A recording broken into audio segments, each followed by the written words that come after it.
Hey, this is Brandon Crawford from the San Francisco Giants, and you're listening to Torture Cast. You're listening to a podcast by and for fans of the San Francisco Giants. Let's go, Giants! With hosts Willie Dills, Chad King, Ben Lee, and Eric Nathanson. Dedicated to the greatest team in Major League Baseball, the San Francisco Giants. This is Torture Cast.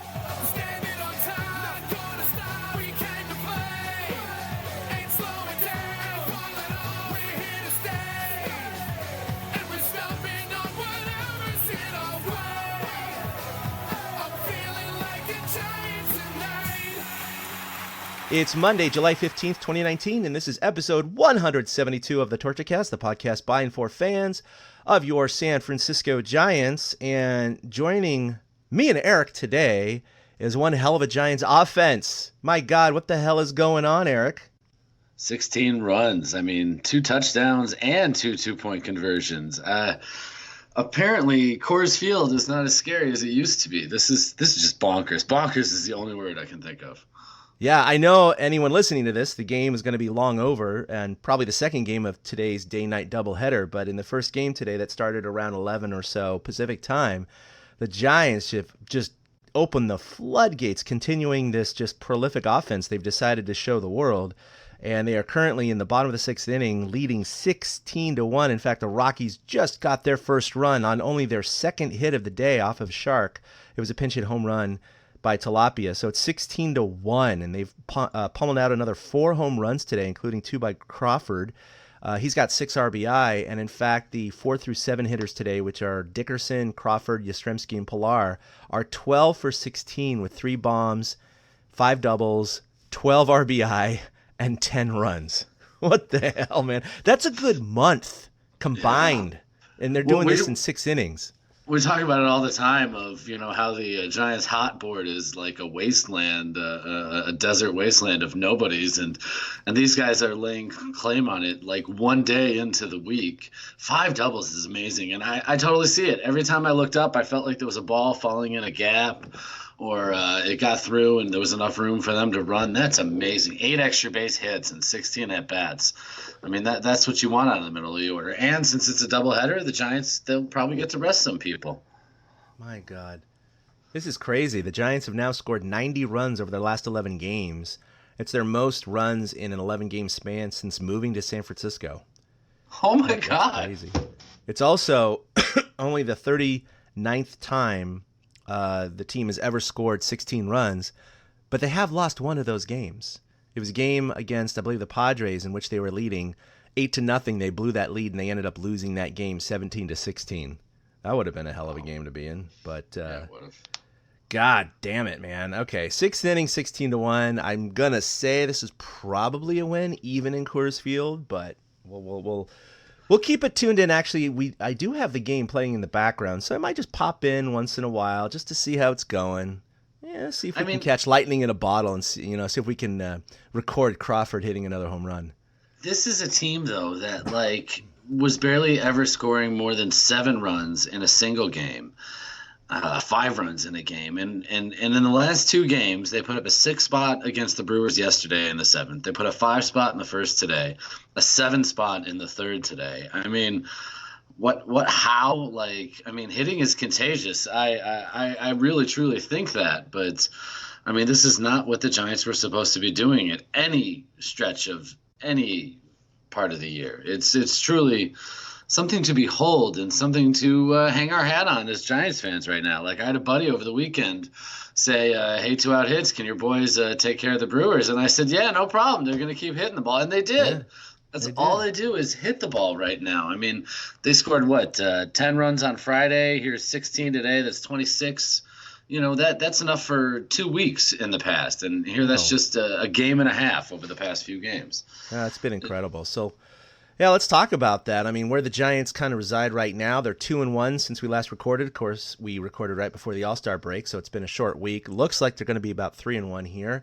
They're 43-49, still last place in the NL West, 17.5 back of LA, still the 4th worst record in the NL, but they're only a game and a half back of San Diego now for 4th place. And the big butt. I like big butts, and never mind.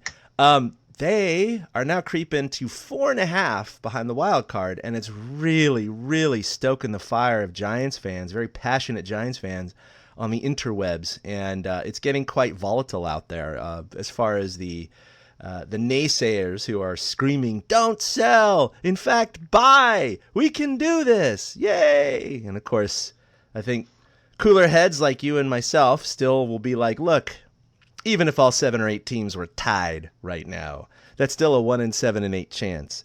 Do you mortgage your potential future of prospects for trade bait for a short season with Bumgarner if he doesn't re-sign, another year with Will Smith, to sacrifice potentially being real good in a couple 3 years versus the very small chance you have to make the wild card, which is a one and done situation anyway this year? And to me, I think it's still clear, and I think Zaidi and Brass are still looking to sell, but there's a lot of fans out there that are getting a little restless. Well, it's cool, though, because if anything, all this hitting and all this winning is driving up trade value. Yeah. Because the Giants get to come to the table and be like, well, maybe we don't really want to trade some of these guys and drive up the price a little bit. And from the way that it's shaping up with how close the National League is bunched with the wild card, and even over in the American League, there's a few teams fighting for it. It's a seller's market this year. And the Giants are definitely going to still be at the forefront of that. Now, they've talked about how they don't need deep minor league, single A and A guys, but they need to fill out the depth at the triple A level and maybe get major league ready guys. So, they might be putting themselves in a position to bargain better, and that could be the overall benefit of this. It's great that the Giants are playing like this. It's unbelievable. I'm having so much fun watching Giants baseball right now. But in the long run, 7 teams. 4.5 games back of the wild card just means that the teams in front of the wild card right now are not playing well. The Giants are hitting their hot streak at the right time. A month from now, they could be 10 games out, and they really might not have played that bad of baseball. It's just that the other teams are finally realizing their potential. Yeah, no, that's the big thing right there is, the Giants can still play 600 ball the rest of the way and still not make the playoffs because it just takes one other team that's already ahead of them to play just slightly better or continue at 600 ball and they'll still beat the Giants. So, right. But hey, we said this last week, at least we're having fun watching this team. This is just incredible. So let's go ahead and talk about, we'll get back to the All-Star game after we review the Milwaukee series, but they went on the road and you were definitely calling it. You were saying, hey, the Giants are, doing well on the road. They're basically 500. They're 500 exactly right now. And they took 2 out of 3 in Milwaukee. You thought that they were going to hit well, and obviously most teams hit well in Colorado. It's just a matter of if you're going to hit better than the Rockies themselves. And they went in, and they really had a chance at a sweep here. But, that's fine. The first 2 you could have almost called coin flips, and they split those, and they won the last one. So let's look at Game 1. The Giants go deep 5 times in that game. But the remarkable thing was Will Smith, who was Mr. Perfect coming into this game, did have a 1-run lead in the 9th, and he ended up blowing it, which, it's going to happen. I don't think anyone was calling for his head at this point, the all-star that he is. But they go right into the 10th inning, and they set it up for Buster Posey with the bases loaded, and man, did he tattoo this ball. Brewers will play the infield in. And Buster hits a high drive. Center field. It is out of here. He knocks one off the scoreboard, and the Giants take the lead in a big way. He hit that way over the center field scoreboard. It was right off the scoreboard itself. It was like 434 feet. It was something to just beholden to see because it was not Colorado. It is Milwaukee, but it was a low pitch too, Eric. It was on the border of the strike zone, and he went down and fished it out and just drove it like a man. Yeah, he that was probably the best homer he's hit in like a year and a half, 2 years. Kind of like Longo's over the warehouse was the other day. Buster just doesn't seem to be driving the ball like that. And he homered again today, which just blows my mind. That's twice he's homered in 4 games. Yeah. But not only did he like go down, get the pitch, extend on it, it was a tight situation. They, needed, it was the 10th inning, obviously. To hit the grand slam in extra innings too on a night where, I mean, tip of the cap to Austin and Crawford. They each hit homers off a hater, and he's like the unstoppable force out there on the mound. And Crawford's especially with 2 outs in the 9th inning to give them the lead and then allow Will Smith to blow his first save of the year. Mm-hmm. But Buster, he looks better than he's looked. He looks healthier than he's looked for probably 2 years now. Maybe his hip finally is rested. The All-Star break, just having a few days off, probably helped him. I mean, this is one of those times Buster not going to the All-Star game benefits him stat-wise and the team-wise. And it was old school Buster. And Milwaukee has a great hitter's background. The hitters all swear by hitting there because that back wall just gives perfect contrast to the baseball. And the Giants showed it, 5 homers in a game. The Giants had just had a streak of like 14 straight games with a homer. This was like the 14th game in that streak. And it's like, the Giants, really? And 5 homers in a game. I didn't look it up, but it's been a long time since that's happened. Yeah, it definitely has been a long time. Just to keep you updated in the game, they just are going to the bottom of the 7th. Still 16-1. Alex Dickerson grounded out. He's only 3 for 5 today, so shame on him. Shame. So they score 4 in the 9th or 10th, which makes it a fairly comfortable lead with 1 inning to go. So Boch puts in Melanson, and he does allow a run, but it was inconsequential, and they go ahead and close that out 10-7. But they start the second half just on a roll again, scoring double digits. I mean, it was just so great to see. Game 2, they did lose 5-4, but like you wrote here, they had their chances, didn't they?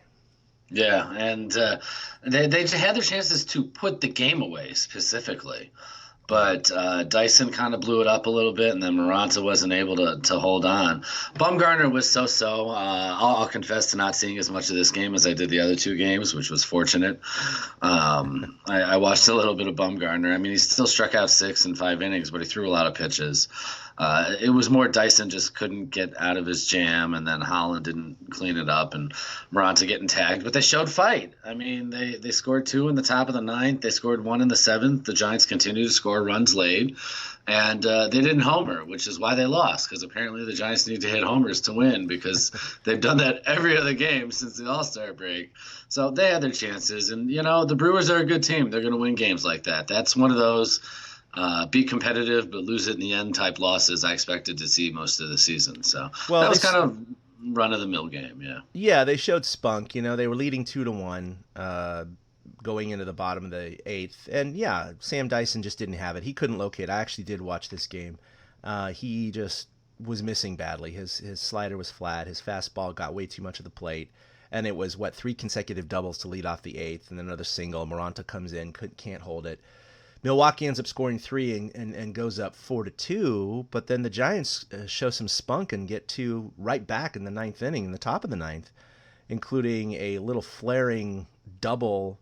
It was actually really a single, but Lorenzo Cain misplayed the ball in the outfield, which allowed the second run to score, and that tied up the game. Unfortunately, after that, Buster Posey couldn't do anything, and they got out of the inning. But they had another chance to push it to extra innings, but yeah, it just didn't work out in the bottom of the 9th with Maranta. But yeah, one of those games where it was back and forth. Giants had the lead. In fact, it was only the second game the Giants have lost all year in which they had the lead after 7 innings. So as it stands right now, well, I guess technically you got to add yesterday's game too. They are 33-2 now in games in which they lead after the 7th inning. So that was only the second time they've lost. So that's a testament to their bullpen too, because we know that they play close games. It's not like most of the 33 wins they've been up by 8 runs after 7 innings. They've been up by 1 or 2. So that is a testament to their bullpen and how solid it has been overall. Dyson's been good overall. Will Smith has been phenomenal. Maranta's been overall good, but he can be a fun ride. And the guys are human, and so they're going to have bad games here and there. And this is just one of those bad games for Sam Dyson. I'm not going to get on him for that. Yeah, the Giants, it's funny because they usually win the one-run games. They're 18-10 in one-run games this year. So that was just the kind of game where everybody had to hold it together. And on Sunday, Beatty was like a breath of fresh air. He came in, and after giving up an early run to the Brewers, he kind of shut them down until he gave up another run on a Yelich homer, and the Giants scored 6 runs in the 7th inning to give him a cushion, and like all was back and right in the Giants world. Like, you never would have known that the Brewers were the team fighting for a playoff spot this weekend. You would have thought it was the Giants. The way they played, especially just continuing to take pitches and work counts during that 6-run 7th inning yesterday, and the Giants were back on track, scoring 8 runs again to win big. Yeah, yesterday I spent 4.5 hours straight in the backyard chopping up wood. I had trimmed all our trees in the back, and I have a little electric wood chipper, and was cutting it all up and plowing it through. Put a bunch of sunblock on, got my wireless headphones, and went out there. And I listened to the entire Giants game, all 9 innings. And even though it was a long game, I was just, a lot of ice water, staying out of the sun as much as I could. But it was fun. It was fun to just kind of literally have an opportunity to sit back and not watch a game, but listen to a game. I kind of felt like I was a kid again. I had the transistor radio out, listening to Hank Greenwald. Or Lon Simmons, and was just able to really focus and think about what kind of pitch was coming next. Imagining, the descriptions that were being given by, Kipe, who was doing most of the game. It was a lot of fun, especially that 6-run inning where they finally put it all together. So this offense is on a roll, and it's obviously continued into today. In the Rockies, the last 2 games prior to today, the scores were 17-9 and 10-9. Coors Field is now averaging 15 runs combined per game this year, which is their highest ever. So they must have turned the humidor off. I don't know what's going on, but everyone's talking about it again, along with the juiced balls, along with the more powerful, players and launch angle and everything else. It's a laughing stock of baseball again, and it's kind of a shame because you feel like it's a beer league softball game, with these scores. It's not baseball. It looks like it here at Coors specifically. My goodness. That means they've given up 33 runs in the last 2 games. That's freaking... Yeah, it was 17 yesterday to the Reds. Wow. Yeah. And now 16 today. Giants got some work to do. They got to get another run in. What the hell, man?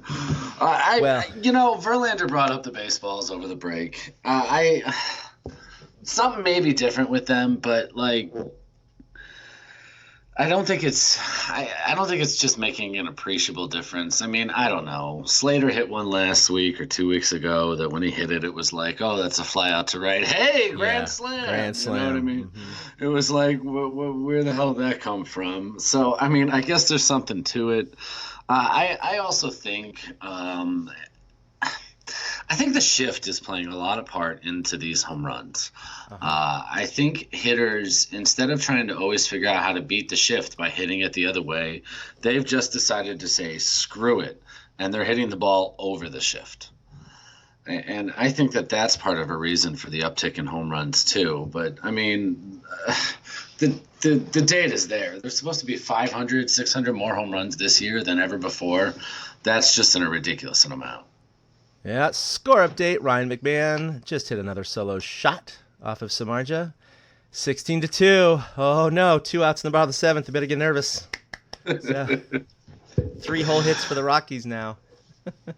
They got themselves a safety. Good defense, Rockies. Oh, man. This is bad, huh? All right.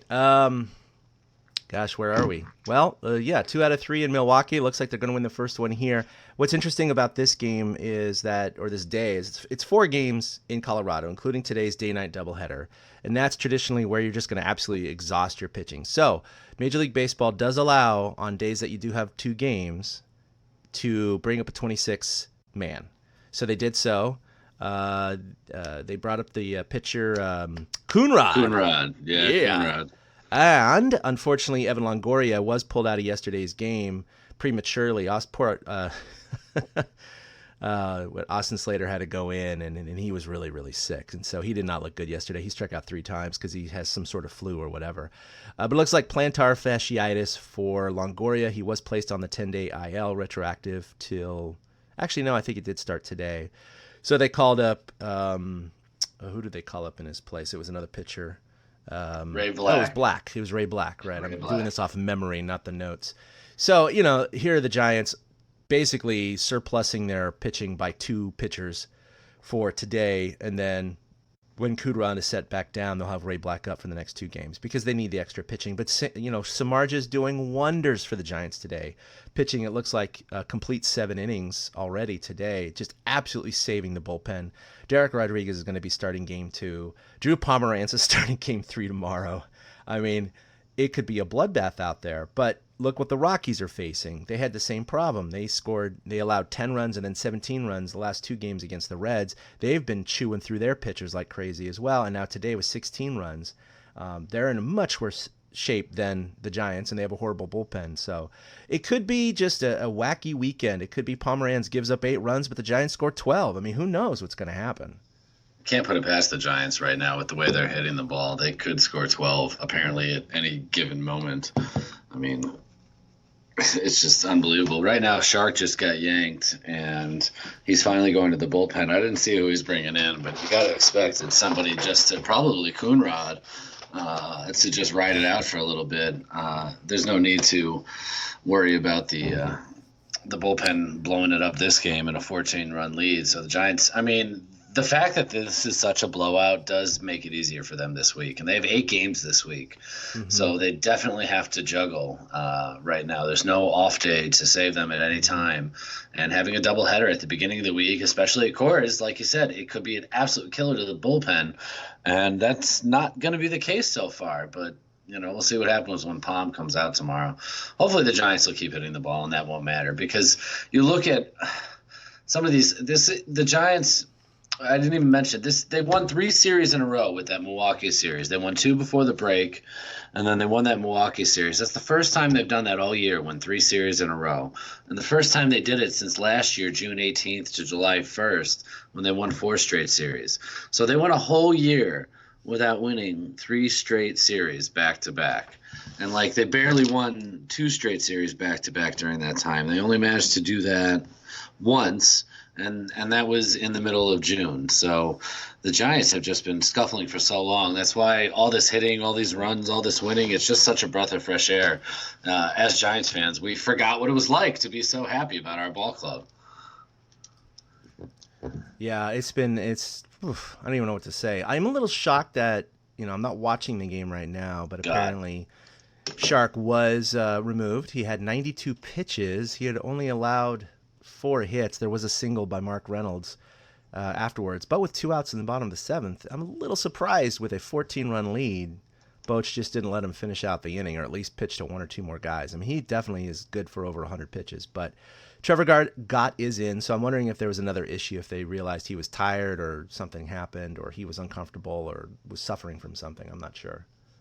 No, he looks all right on the bench. Boch should have left him out there, finished the 7th. I mean, if he gives up a couple more bangers, that's fine. You still have a 14-run lead right now. But if Gott's going to pitch multiple innings, regardless, that's fine. If he's going to be left out there to let it go to at least 16-10, if that's the case, that's fine. You know what I mean? Let him stay out there. Because the Giants, with the way they're scoring, they've scored the most runs in the month of July. Up until today, it was the second most runs, 65. But you add in these 16 runs, and they're up to 81 runs in the month of July in less than 10 games. This is their 10th game.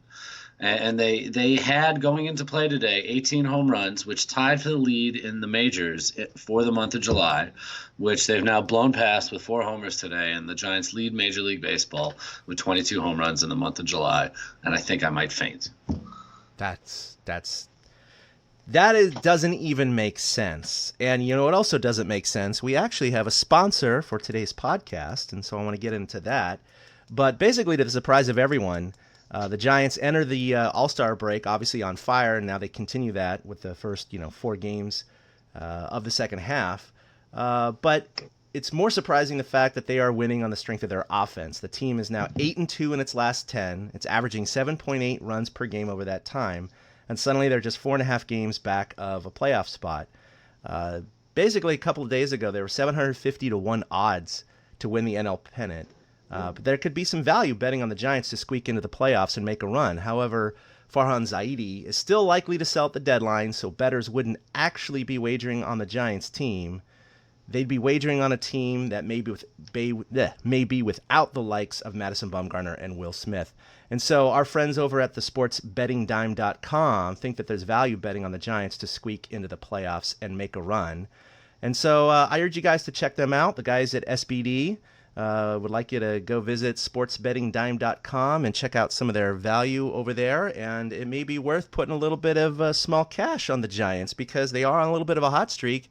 And if they're still 750 to 1, you might squeak in and get some cheddar here if they really hit fire.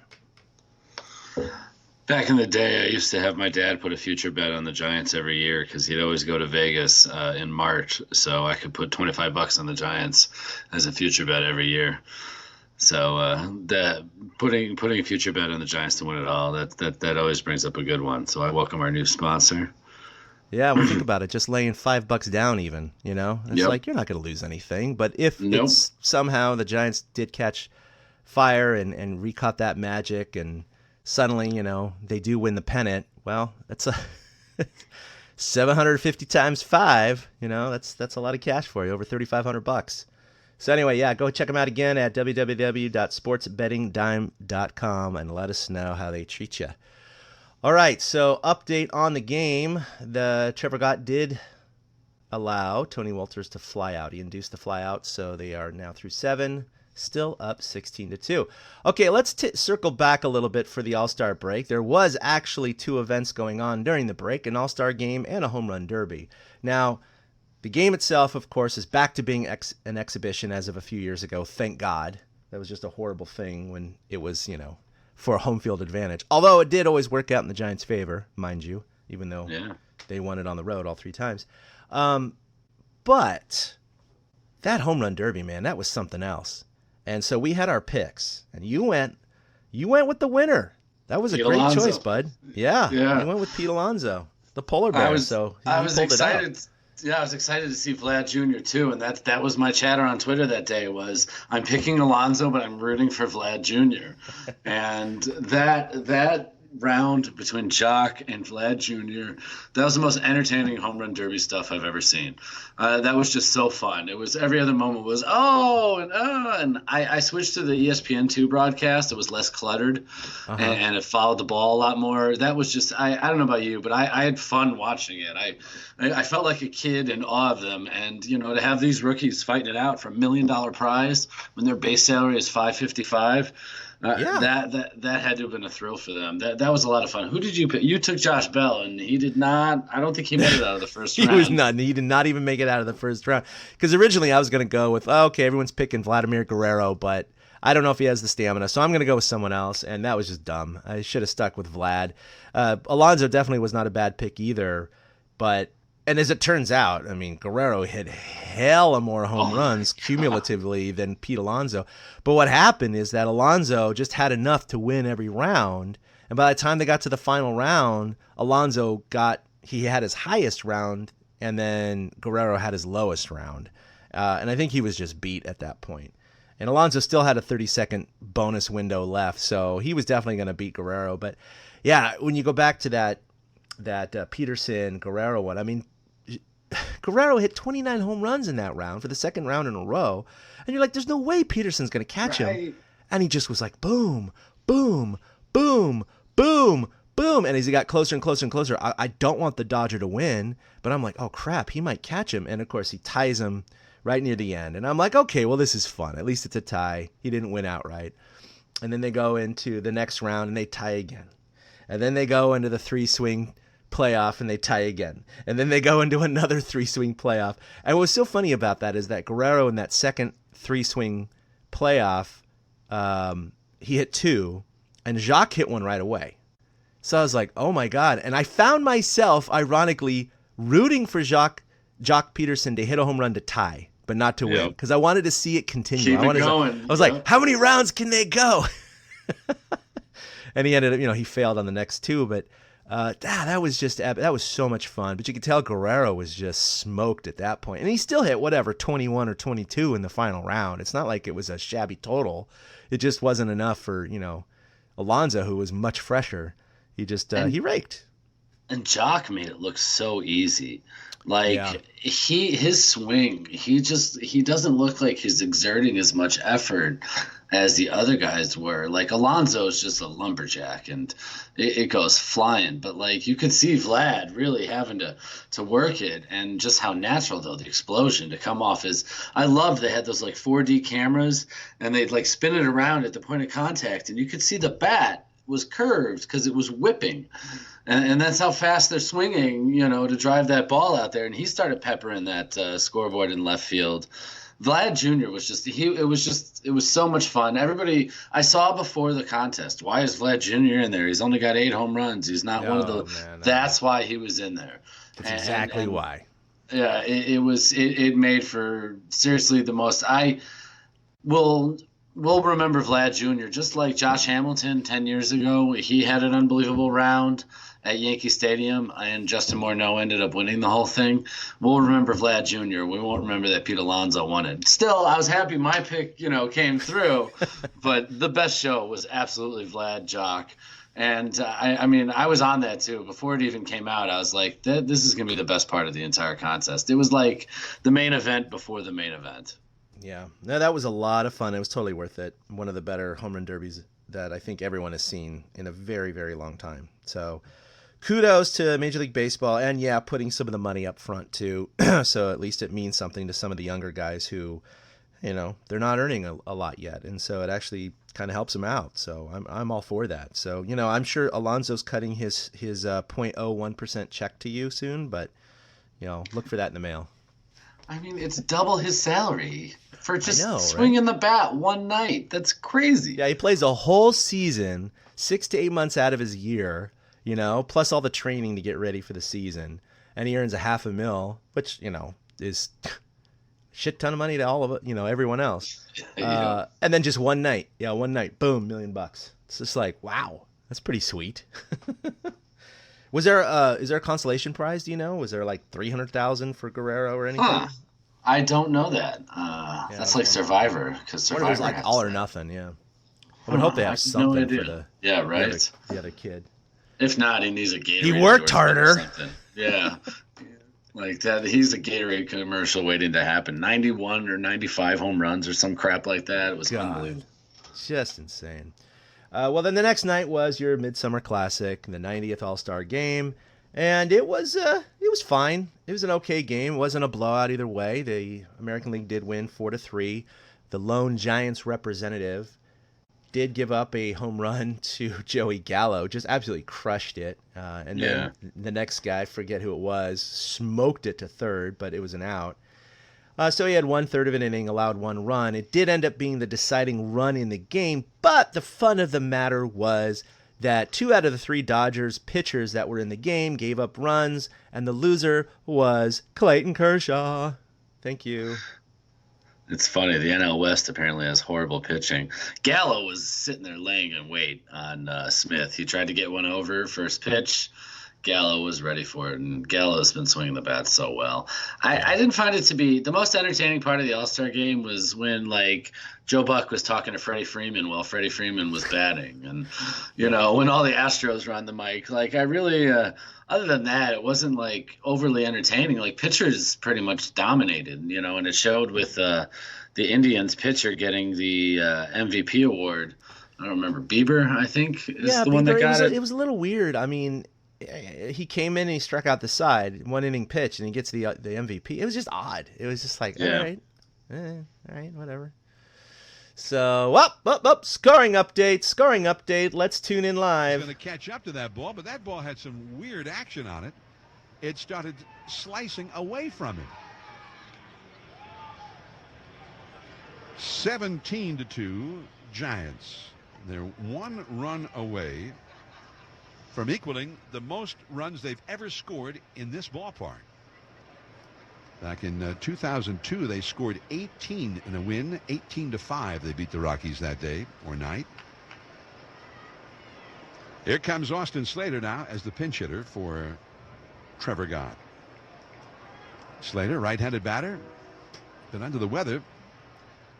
All right, so there you heard it from John Miller himself. The Giants now have up their lead to 17-2, 1 run away from tying their historic high at Coors Field, and it is the top of the 8th here. Oh, Austin Slater grounded out, so there you go. Middle of the 8th inning, Giants lead 17-2. Nice football score. Fantastic. All right, so stat check. We already talked about this. 22 home runs now in the month of July. Leads all of baseball. Like you said, you died and gone to heaven. This just doesn't even make sense. It's not like we're halfway through the month. We're not 2 days in. This is great. This is a nice perk. Everybody's played like 9 and 10 games, so it's not like they've played like 14 and everybody else played 11. Like everybody's pretty even in the games played. So the Giants are the scariest offense in baseball right now. Yeah, no kidding. And, at one point, we always talk about this run differential. The Giants were minus 90 was their season low, and they've been shaving that. Well, before today's game, they were minus 63. They've already shaved 27 runs off of that, which is absolutely incredible. Well, today, they have another 15 runs shaved off of that. So now, as it stands by the minute, they're minus 48. They've gone from minus 90 to minus 48, Eric, in 3 or 4 weeks. They've almost cut that in half. I mean, this is unfathomable. They're actually ahead of Pittsburgh now, almost to where San Diego is, ahead of Miami, just about where New York is. So they're kind of getting back to the middle of the pack in terms of run differential. Yeah, but it could go to minus 60 in game 2. And it could go right back to minus 60 in game 2 of the doubleheader. I mean, I'm not trying to like crap on a parade, but I know. Like, I mean, if they lose the next 3 games, I guarantee you they're going to lose them by, more than 1 run in each game.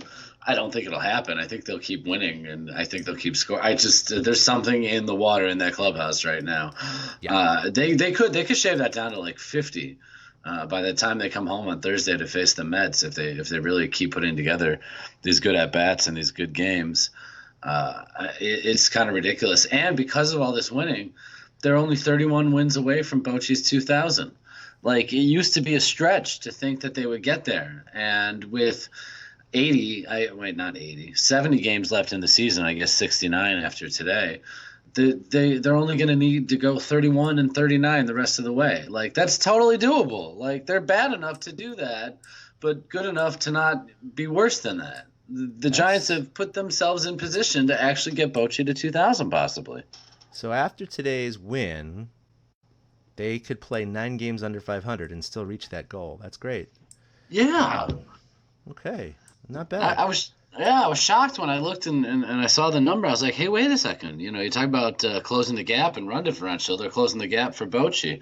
Keep winning series. That's what's going to happen. 2 out of 3. Hopefully they at least split here at Coors, and at least split when they get home with New York. But I suspect this might be the most prolific offensive week the Giants have had in a long time.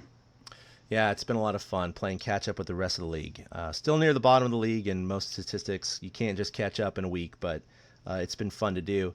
But hey, look, we talked about since June we didn't have the June swoon, and they were 14 and 13 in June. They're 8 and 2 in July, or about to go 8 and 2 or 9 and 2 in July.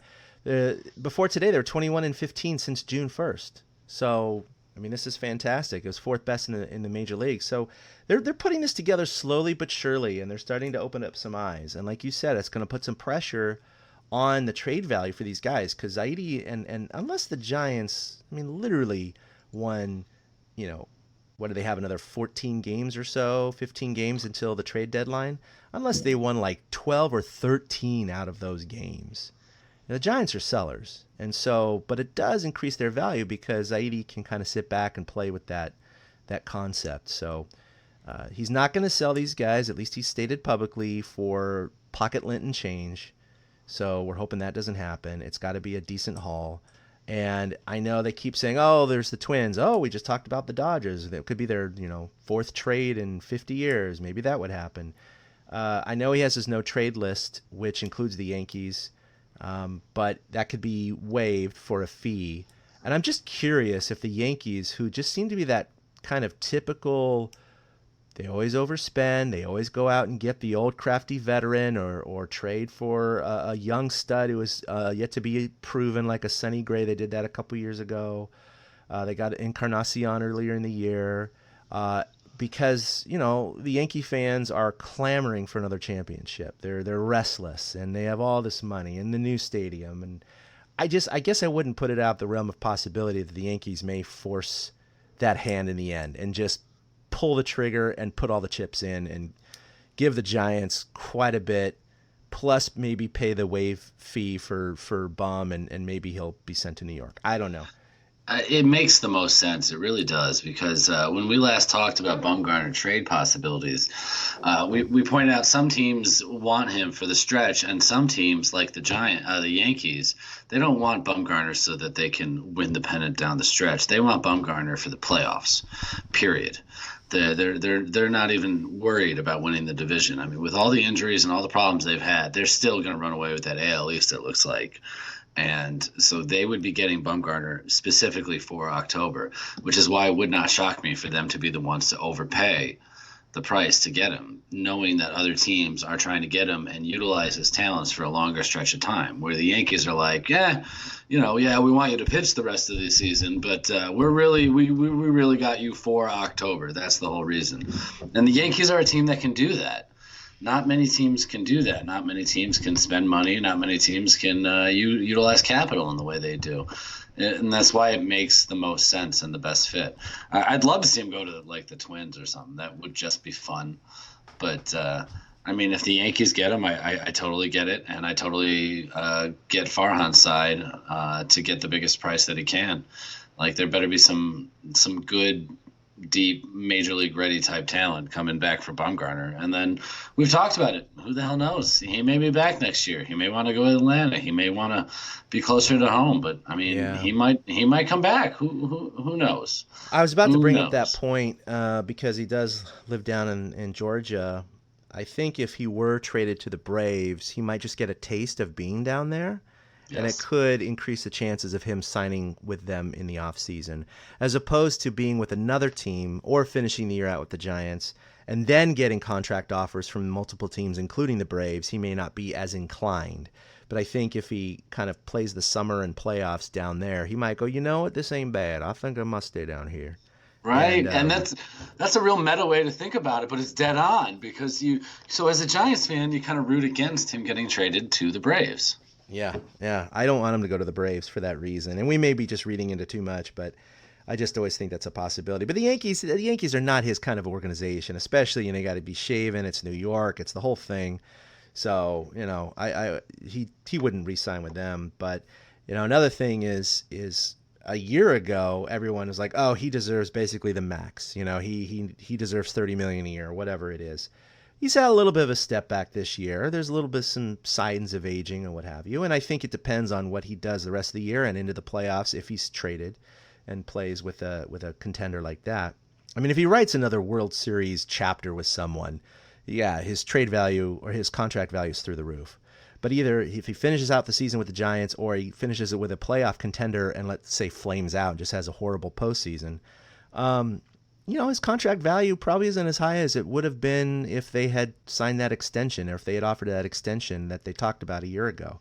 And so I do wonder if it goes into next year, if the Giants were to offer him a contract, but maybe less than what they originally would have a couple years ago, but then someone like the Yankees or the Braves or someone else steps in and gives him that max contract, if he would follow his heart, because he said he wants to finish in San Francisco, or if he would follow his, financial security in that regard.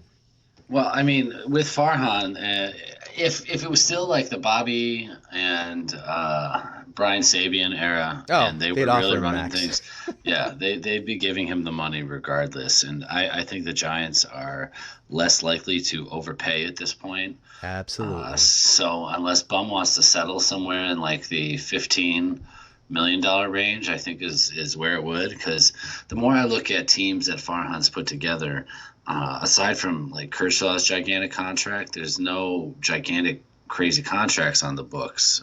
Nobody's really over like 15, 17 million.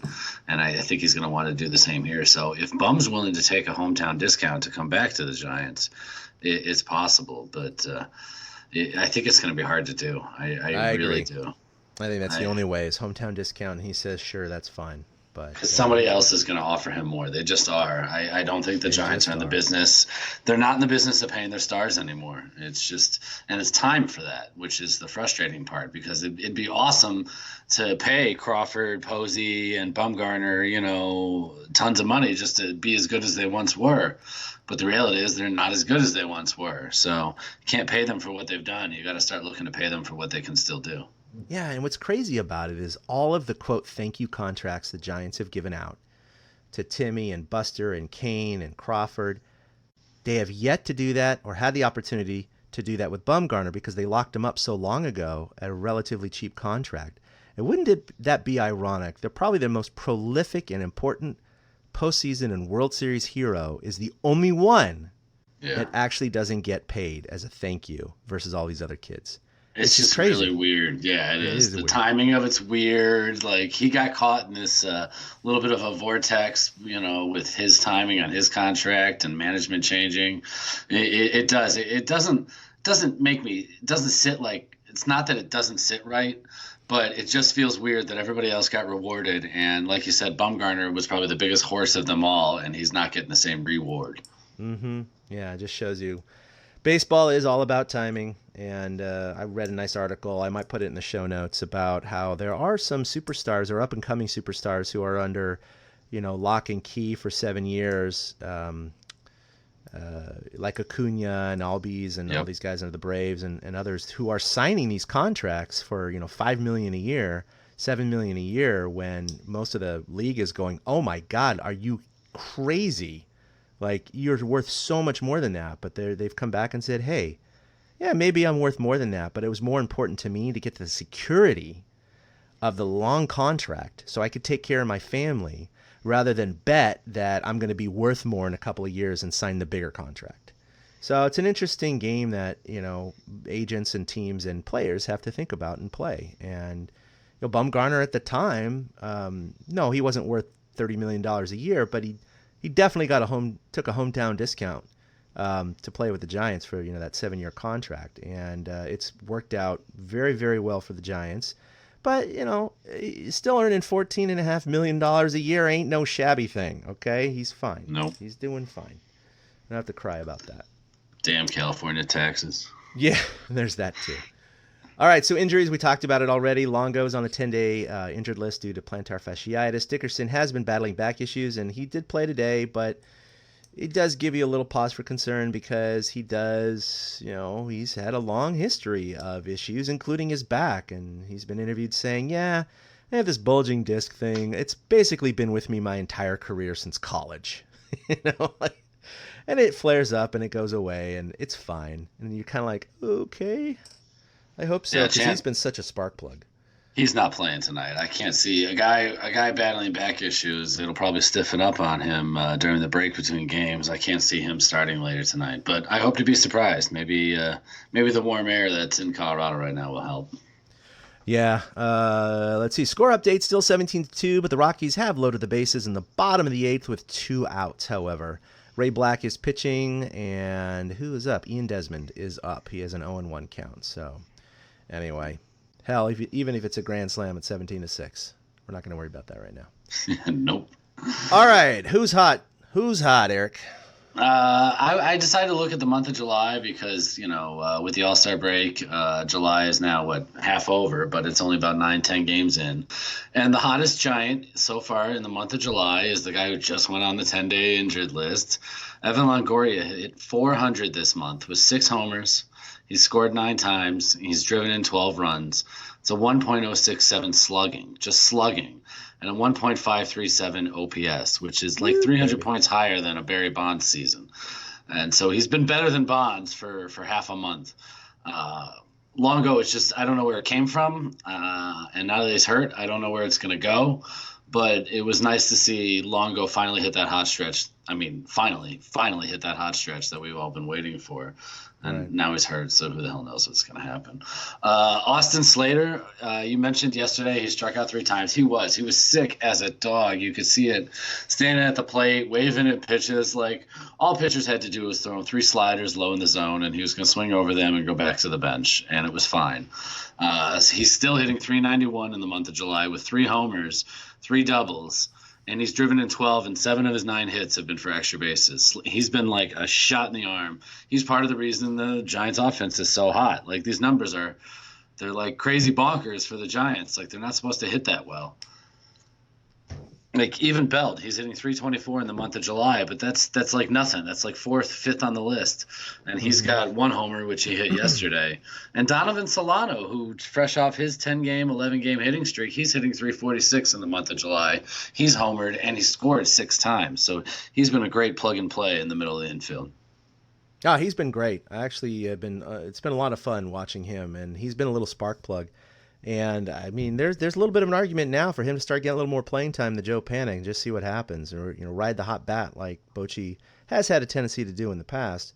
But I figure, why not? I mean, in fact, he's the only one. Well, but 2 people. He's one of the only 2 making the who's not list again. But Panik is hitting .179, 5 for his last 28 with no extra base hits. So it's not going to hurt. I mean, why not? I mean, the guy isn't making $20 million. He's not, a superstar. I don't have any issues with that. I don't either. Panik did hit a double today. He actually has 2 hits on the day today, so good for him. Coors Field cures what ails you. But he still seems like the only guy lost at the plate. And I was shocked to see that Pablo was 3 coming into today was 3 for his last 17. You never feel like Pablo's in a cold stretch just because he still had a homer during that time, and I believe drove in a couple runs. But I was a little surprised to see that. And he's going to have to play a lot more now with Longoria out. So hopefully Pablo is not the cork that goes into the top of the Giants' offense. Yeah, he's 0 for 3 today. I'm going to see if I can catch this live. It's 2-2 with the bases loaded and Black on the mound.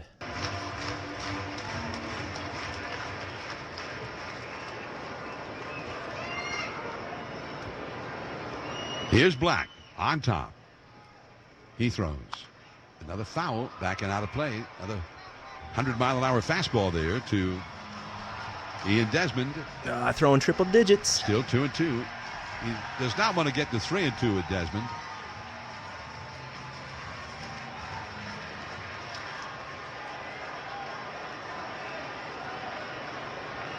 Murphy at third. Tapia, the runner at second. Hampson at first. 2-2 pitch. Swung out and missed. He struck him out. No. Or did he? Wait a minute. The ball was dropped by Buster Posey. He picked it up and stepped on home. But the plate umpire signaled that the ball was foul tipped. It was. David Rackley now is. Are you watching this too? The Giants dugout Yes. with Bruce Bochy about It was tipped. Good to know. We're looking at a television replay. I mean, it didn't look to me like the ball hit the bat. Here's the stretch again, the 2-2 pitch. Blowing outside with a slider. 3-2. Really watching this at bat right now, it's as if Desmond has just said the fastball or nothing. If he throws him a slider in the strike zone, he's got him. He's taken every single breaking ball. But now it's a full count. And they'll all be running. Murphy from third, Tapia from second, Hampson from first. 3-2 the count with 2 down. There they go. The pitch. Swung on and missed. He struck him out with a low fastball to retire the side. That's the 4th straight time that Desmond has struck out. It wasn't easy, but a scoreless inning for Black. And we go to the 9th. Austin, Posey, and Solano are the due-ups. The Giants 17, the Rockies 2 on the KNBR Northern California Honda Dealers Radio Network. All right. That pitch was only 99. Only 99. What the hell, Ray? Yep. Coming in for an easy 1 inning. No problems whatsoever. Love it. All right, so no minor league report this week. I am going to try and get up to San Jose. I do want to see Barton, Ramos before they depart for upper divisions and upper leagues. That would be a lot of fun. I have been, to San Jose in many, many years past. I saw Buster Posey. I saw Pablo Sandoval. I remember seeing those guys play when everybody was buzzing and talking about them. And now to see them as, kind of Giants legends is kind of cool to kind of been a witness to at least a game that they played in San Jose when they were just hot prospects, and to see where they've gone since then.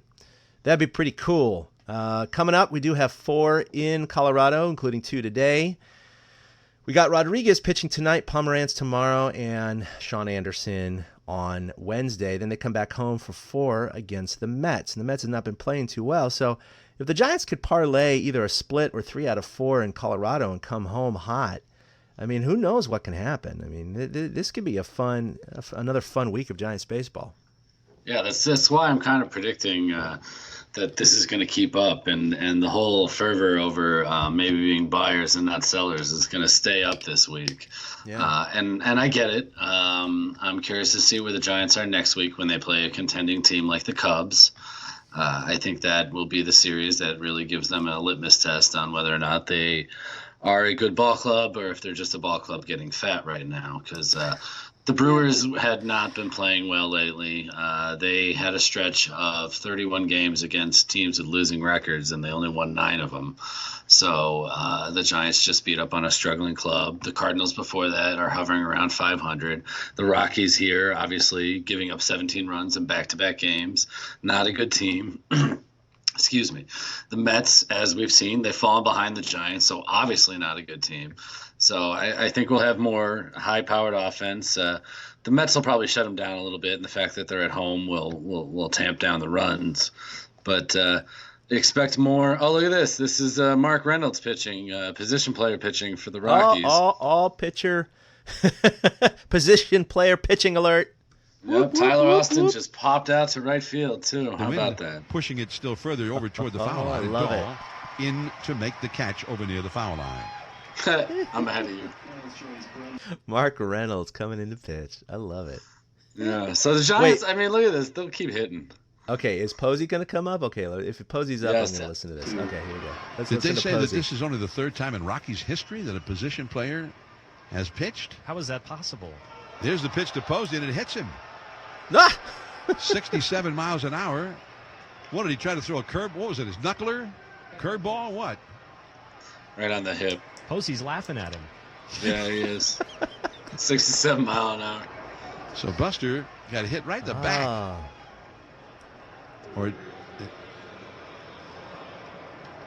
And Reynolds thought it was also pretty hilarious. Okay, so I don't know what that was supposed to be, but it didn't really work. So here is Solano. And called strike on the outside. And the umpire, I think, decided, hey, close enough with a 17-2 score. And it looks like a big rain system is headed in this direction. I checked my Weather Channel app. There's a foul out of play off the right field line by Solano, who walked in his only other plate appearance in the 7th.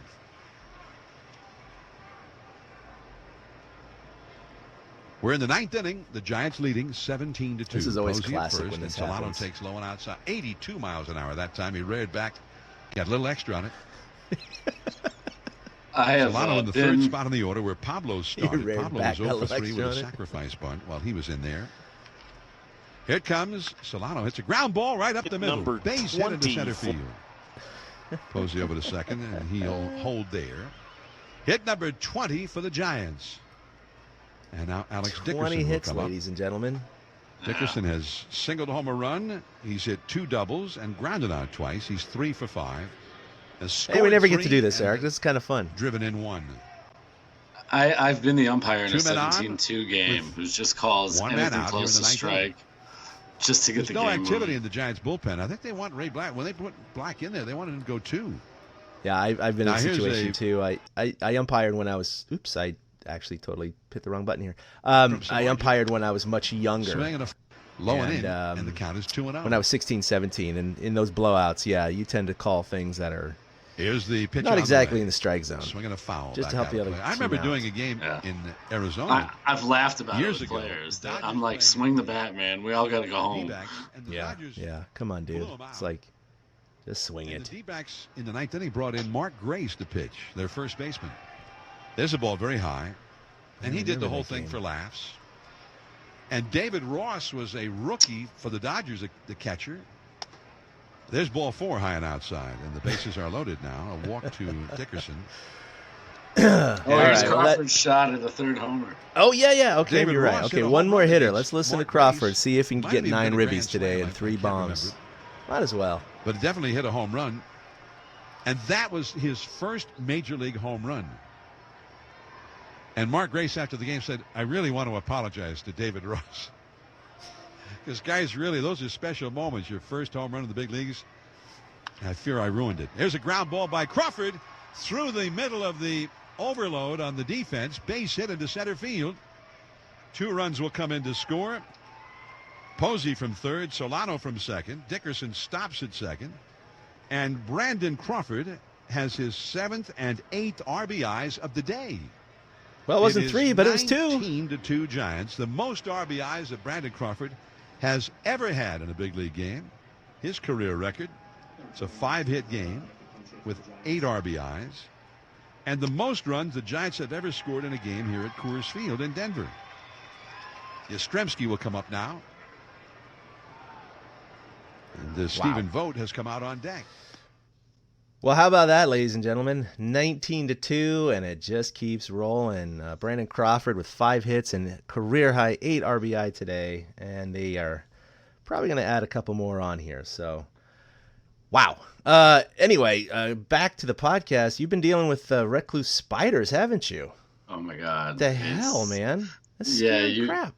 It is. Like, thankfully, they're just sectioned off to one part of the house, it seems. But that is the living room area, so it hasn't been a comfortable time here lately. We brought in an exterminator, but we're still doing other stuff. It's been on edge. It's creepy. I want to burn down the house and walk away. Like, literally that creepy, these spiders. And when you have an infestation and multiple, it's kind of scary.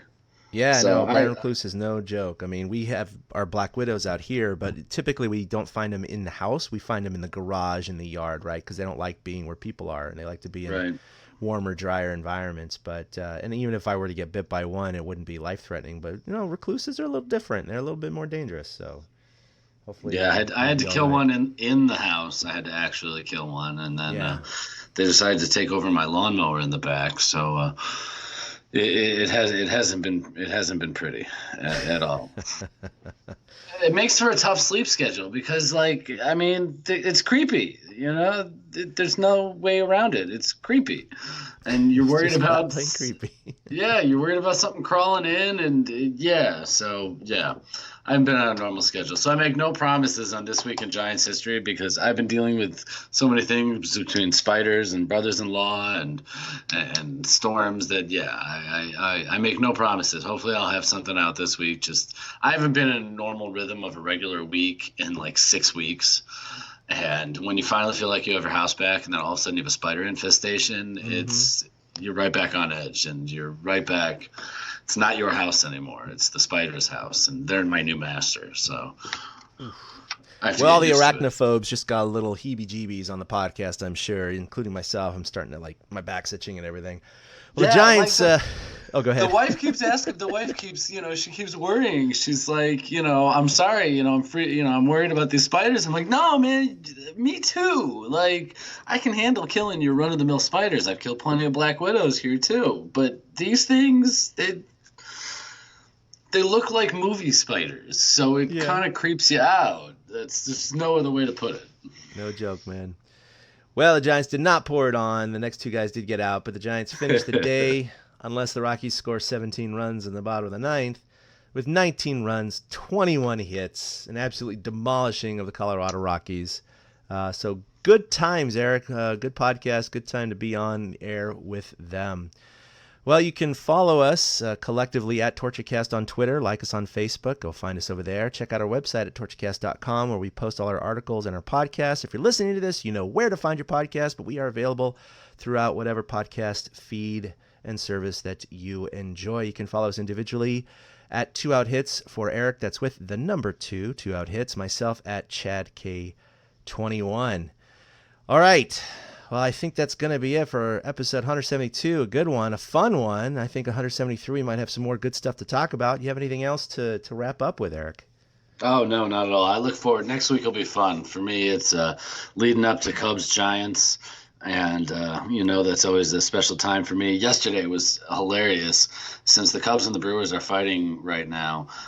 Seeing Giants fans and Cubs fans all tweeting excitement at the same time because as the Giants started killing the Brewers, the Cubs started killing the Pirates. It was just weird. My whole timeline was all happy. You're like, what? Everybody was, it was like, these are not the fans I know at all. So I look forward to next week. I think we'll have another good week of Giants baseball. And I'm glad as Giants fans we get this time because it's not going to be like this come September.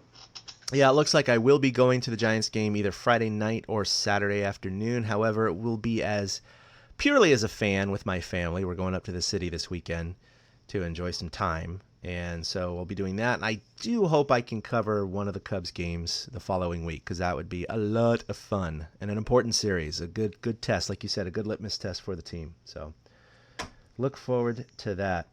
Well, for Eric, this is Chad signing off for episode 172, and we'll see you next week for episode 173. Until then, a boom. A big thank you to everybody for listening to the TortureCast, the podcast by and for fans of the San Francisco Giants. Follow us on Twitter at TortureCast. You can also like us on Facebook or check out our blog at torturecast.com. I also want to say thank you to Ashcon and Bailey for letting us use their song Feeling Like a Giant for our intro. For Ben Lee and Chad King, my name is Willie Dills saying, we'll see you next time.